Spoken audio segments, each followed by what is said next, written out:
하나님의 말씀 다니엘서 11장 보시겠습니다.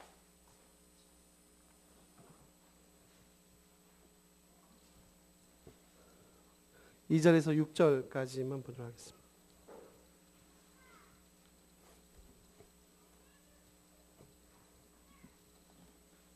(1251쪽쯤에)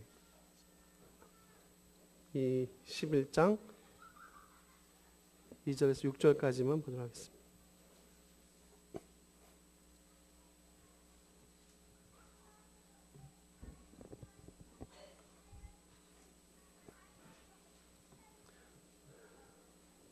(11장) 2절에서 6절입니다.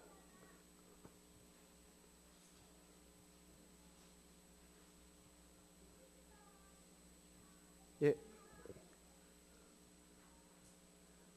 교독하시겠습니다. 이제 내가 참된 것을 내게 보이리라. 보라, 바사에서 또 새 왕들이 일어날 것이요 그 후에 넷째는 그들보다 심히 부유할 것이며 그가 그 부유함으로 강하여진 후에는 모든 사람을 충동하여 헬라 왕국을 칠 것이며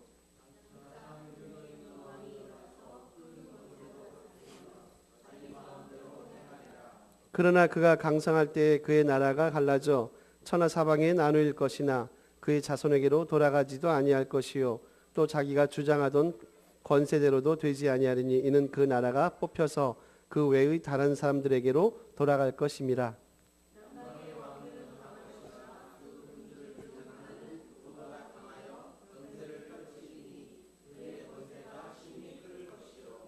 몇 해 후에 같이 있습니다. 몇 해 후에 그들이 서로 단합하리니 곧 남방 왕의 딸이 북방 왕에게 가서 화친하리라. 그러나 그 공주의 힘이 쇠하고 그 왕은 서지도 못하며 권세가 없어질 뿐 아니라 그 공주와 그를 데리고 온 자와 그를 낳은 자와 그때에 도와주던 자가 다 버림을 당하리라. 아멘. 읽으셨는데 뭔 얘기하는지 잘 모르시겠죠?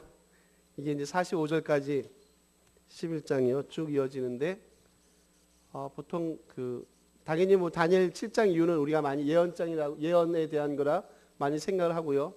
11장도 보통 예언장이라고 하는데요. 약 100여 가지 이상이 이 11장 안에 예언이 되어 있다라고 보통 학자들에 의해서는 얘기가 됩니다. 물론 여기에도 이제 두 가지 이론이 있어요. 근데 그거는 뭐 저희가 굳이 알 필요는 없을 것 같고 일단 한 100여 가지 이상의 그 사건들이 예언이 돼 있다 라고 생각하시면 되고요. 그리고 여러분 여기 보시면 뭐 북방왕 남방왕 막 그렇게 돼 있죠. 이게 애매하시죠? 어떠세요? 북방왕이 어디를 가리키는 것 같은 느낌을 받으세요? 뭐 예를 들면 뭐 5절 보면 뭐 남방의 왕들은 강해고 6절 보면 뭐 북방 왕에게 가서 막 그런 얘기가 나옵니다. 남방 북방.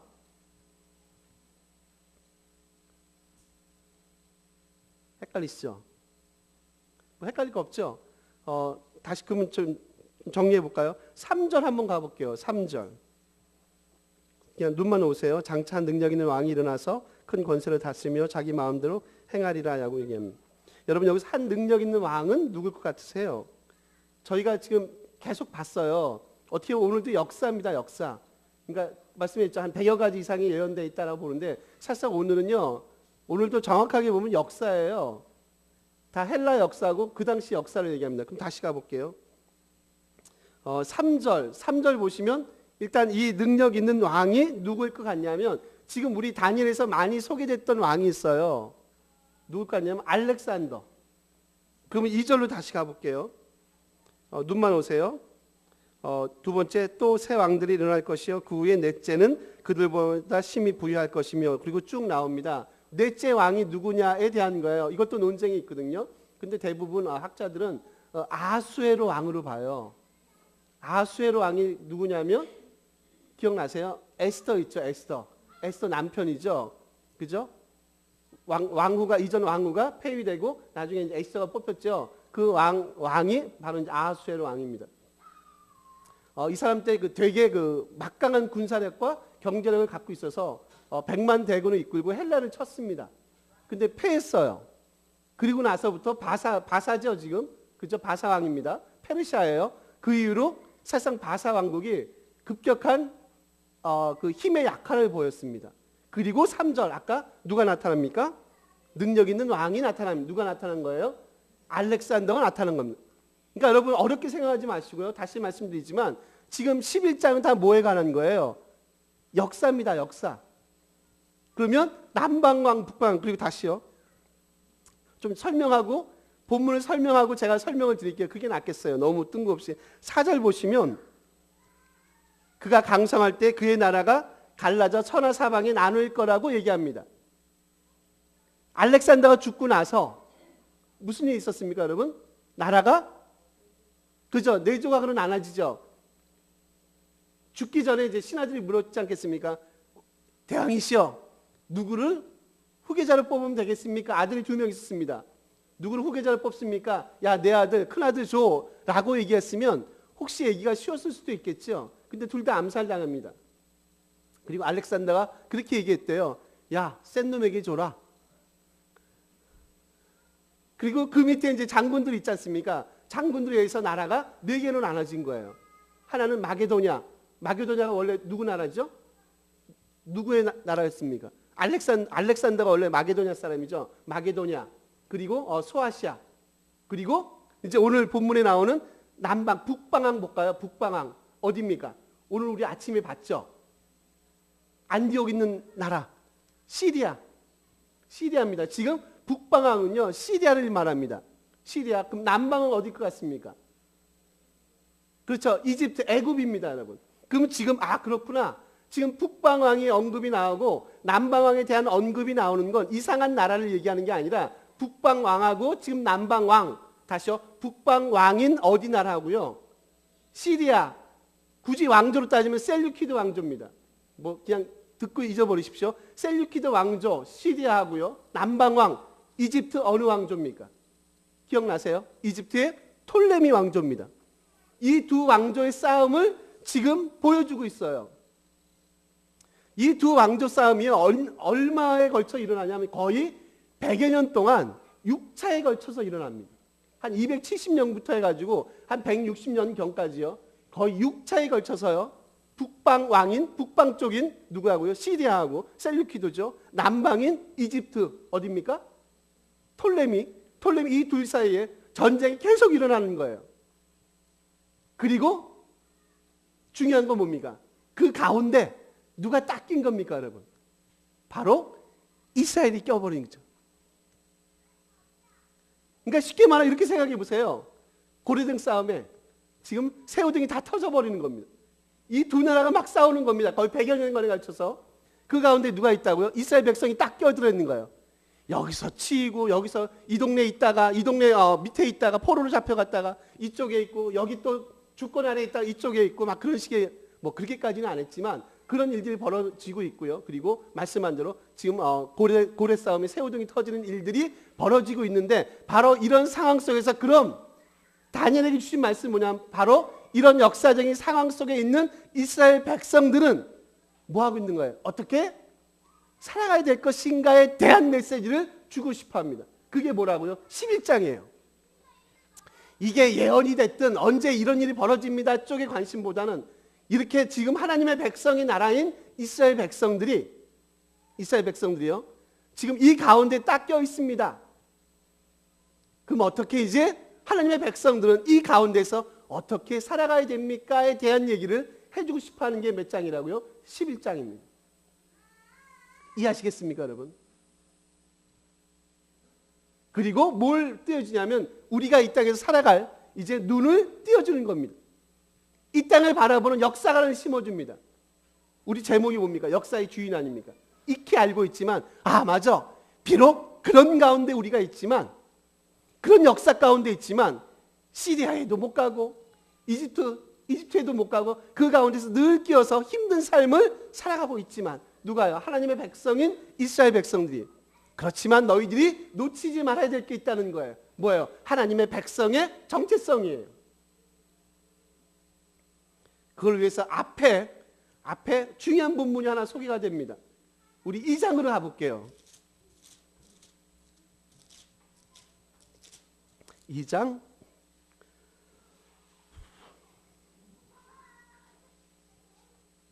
우리 21절 한번 보도록 하겠습니다.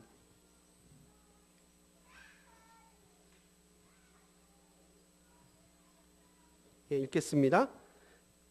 2장 21절 다니엘 찾으셨죠? 읽겠습니다. 그는 때와 계절을 바꾸시며 왕들을 패하시고 왕들을 세우시며 지혜자에게 지혜를 주시고 총명한 자에게 지식을 주시는도다. 아, 무슨 얘기합니까? 하나님은 누굴요? 왕들을 때로는 패하시기도 하시고요, 때로는 왕들을 세우시기도 하시고요, 지혜를 주시고 지식을 주시는 분이시구나에 대한 어떻게 보면 설명이요. 그리고 11장이 소개된다고 한번 보세요. 비록 세상 나라가요 각자의 삶의 방식으로 세워지고 멸망하는 것처럼 보이지만 21절입니다. 2장. 결국 그 가운데서 역사하시는 분이 있다는 거죠. 그 역사를 주관하시는 분이 있다는 거예요. 그 눈을, 그 시선을, 그 관점을 뭐하지 말라고요? 놓치지 말라는 거죠. 아마 그 얘기를 지금 11장은 하고 싶어 하지 않겠습니까? 여러분, 비록 여러분은 셀류키드 시리아 가운데 있고요, 시리아의 그 통제 아래 있고요, 때론 여러분은 애굽 가운데 있고요, 애굽의 통제 아래 있지만, 그렇지만 그 두 역사조차도 누구의 손 안에 있다는 거예요. 그 왕들조차도 누구 손 안에 있다는 겁니까? 하나님의 손 안에 있구나. 세우시고 왕들을 패하시는 분이 누구냐? 하나님이시다. 그러면 우리는 어떻게 이 땅에서 살아갈 것입니까?에 대한 얘기. 그리고 그런 눈을 볼 수 있는 뭐를 준다고요? 눈을 열어준다는 거죠. 비록 지금 이스라엘 백성들은요 아주 암울한 시기를 보내고 있습니다. 특히요 저희가 뒤에 읽지는 않았지만 20절 이후로 마지막 45절까지 거기 보면 가장 이스라엘 역사에서 지금 이스라엘 역사에서 가장 그 소위 말하는 그 아주 적대적인 왕이 한 명 나오죠. 시리아에서. 기억나십니까? 혹시 그 이름 기억나십니까, 여러분? 맞히시는 분에게는 뭐 드릴 게 없네. 어떻게 혹시 기억나십니까? 이스라엘 역사에서 가장 악독한, 제가 한번 말씀드렸습니다. 유대 종교를 박멸시키려고 했던 안티오쿠스 4세죠. 20절 이후부터는요 45절까지 누구에 대해 설명하냐면 안티오쿠스 에피파네스 4세, 자칭 신의 현현이라고 부르는 안티오쿠스 에피파네스 4세가 어떻게 쓰고 그리고 그가 어떻게 멸망할 것인지를 20절 이후부터 45절 마지막 절까지 설명하고 있습니다. 지금 하나님의 백성인 이스라엘 백성들에게요, 저와 여러분에게 하시는 말씀이 이거 아닐까요? 여러분, 하나님에 대한 지식을 가지셔야 됩니다. 하나님은 이러신 분이에요 라는 것을 지금 뭐예요? 갖게 만들죠. 보도록 하죠. 우리의 눈을 열어주기를 원하신다는 겁니다.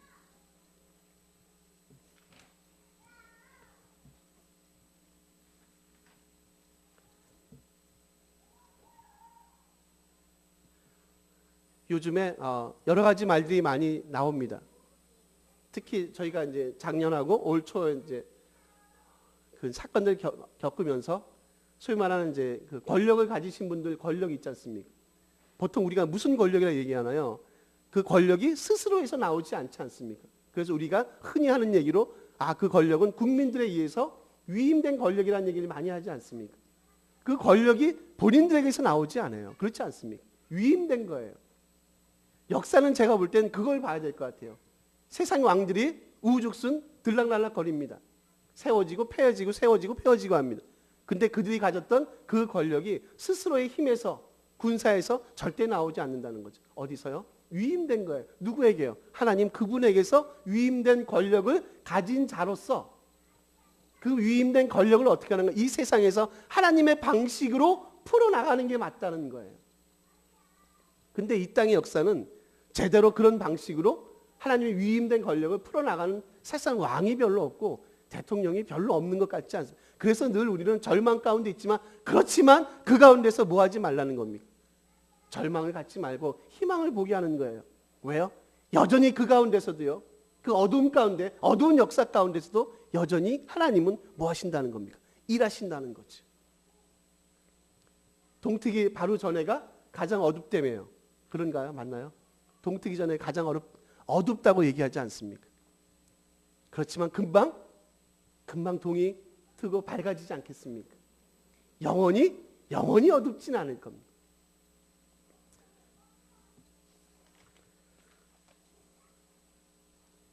그래서 성경이 우리에게 요구하시는 건 뭐냐면 여러분의 눈을 뜨셔야 됩니다.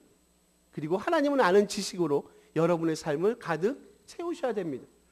여러분 그 제임스 패커란 뭐 설교자면서 강의 그 유명한 뭐 신학자까지는 아니지만 준 신학자가 있습니다.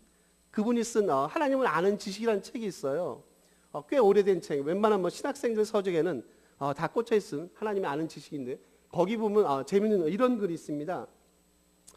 하나님을 아는 사람들은요 어떻게 삶을 살아가냐는 거죠. 그러면서 그분이 쓴 내용에 보면 이런 게 있어요. 하나님의 요구, 그리고 복음의 실천적 삶, 그리고 산상수훈의 그 윤리적인 삶을 우리 삶의 강령으로 당연히 받아들이면서 그 삶대로 살아가는 것이 진정으로 하나님을 알아가는 성도들의 삶입니다라고 그분은 설명하고 있어요. 여러분 맞지 않으세요?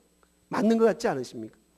하나님을 아는 사람은, 하나님을 아는 지식으로 가득 찬 사람은, 다시 설명할게요. 하나님의 요구, 복음의 실천적인 삶, 산상수훈의 그 엄밀한 그 삶을 자기 삶의 강령으로 인정하고 받아들이는 것, 그리고 그대로 살아가는 것. 근데 그것의 근거는 어디 있는 줄 아십니까? 바로 오늘 본문입니다.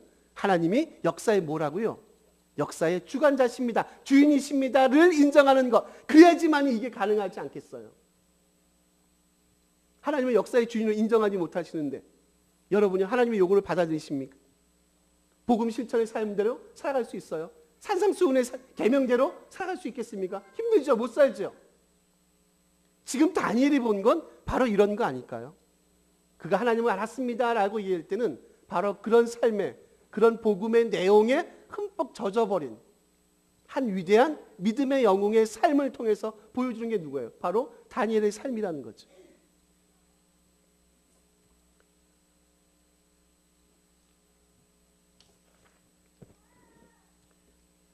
제가 한 책을, 그러니까 김구 선생님하고요, 그리고 윤치호 선생님에 대해서 이렇게 평해 놓은 글을 이제 잠깐 봤습니다. 여러분 윤치호 선생님이 친일파 맞아요? 윤치호? 잘 모르시나요? 맞나요? 맞죠? 혹시 조심스러워서. 하여튼 그 책에 의하면 그렇습니다. 김구 선생님이 썼던 그 백범 김구 일지, 그리고 윤치호 선생이 썼던 윤치호 일지를 써가면서 그 김구 선생님은 일제 제국주의는 결국 멸망할 거다.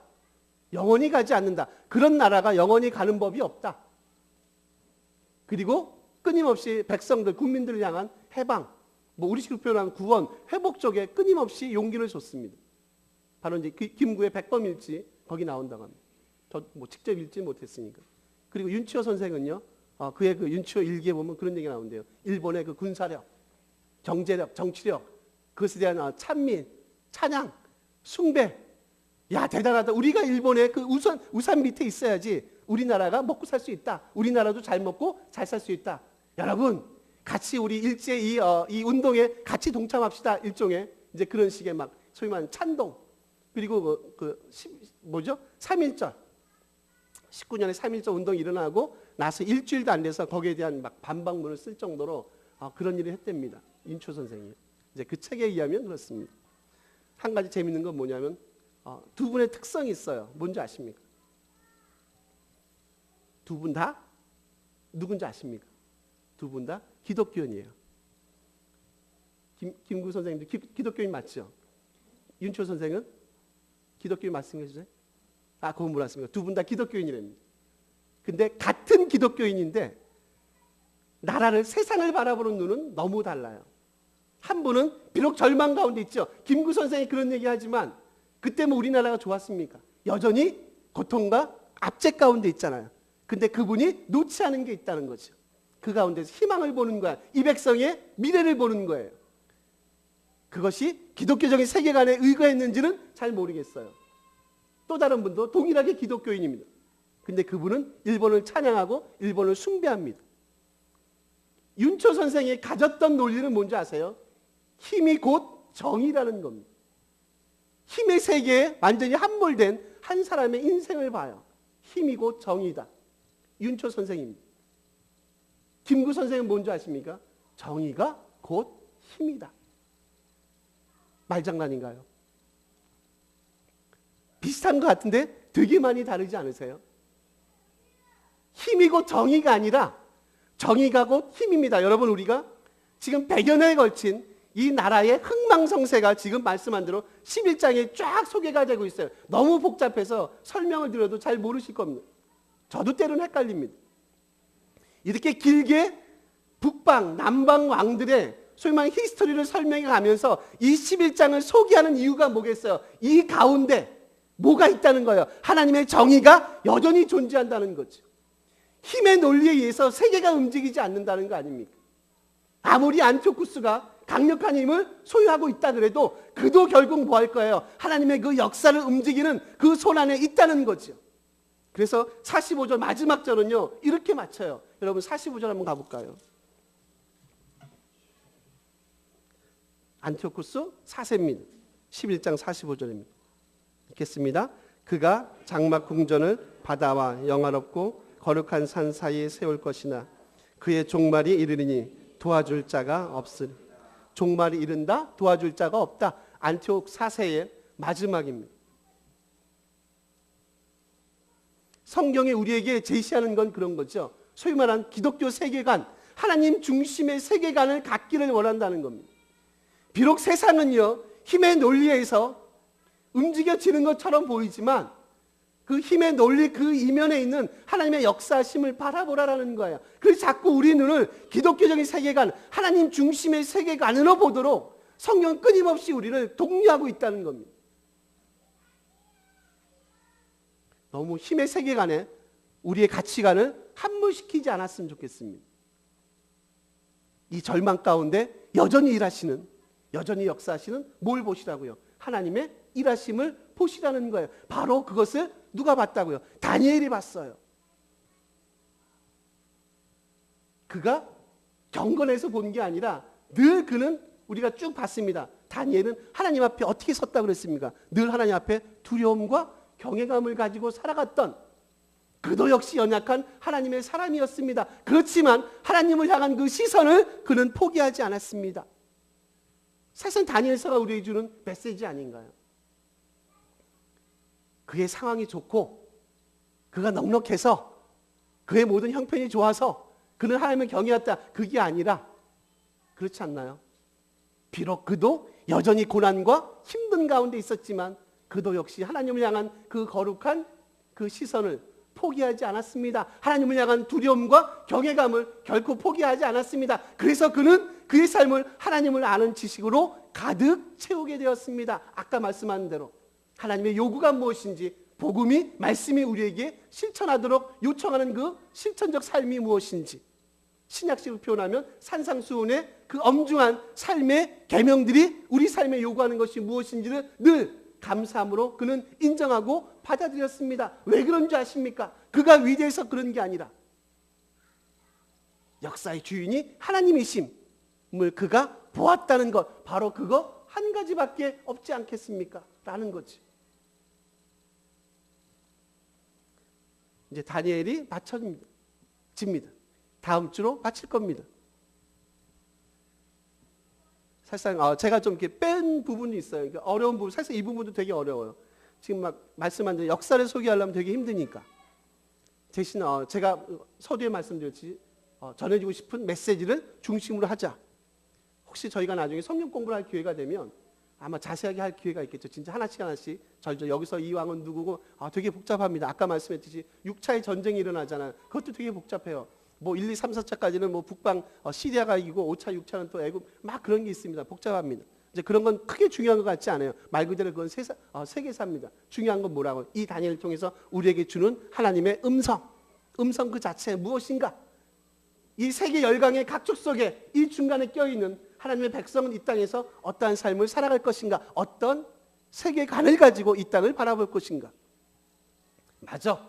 하나님만이 진정히 우리 삶의 역사의 주인이시고 우리 삶의 주인이시구나. 그래서 우리는 이 사이에 껴있지만 이 땅에 승리하는 믿음의 삶을 살 수 있겠구나라는 신앙의 그 태도를 끝까지 안고 가는 것, 놓치지 않는 것. 오늘 다니엘이 우리에게 주는 하나님의 음성인 줄 믿습니다. 이런 믿음의 삶을 살아가는 저와 여러분 되기를 간절히 소원합니다. 우리 찬양하시겠습니다.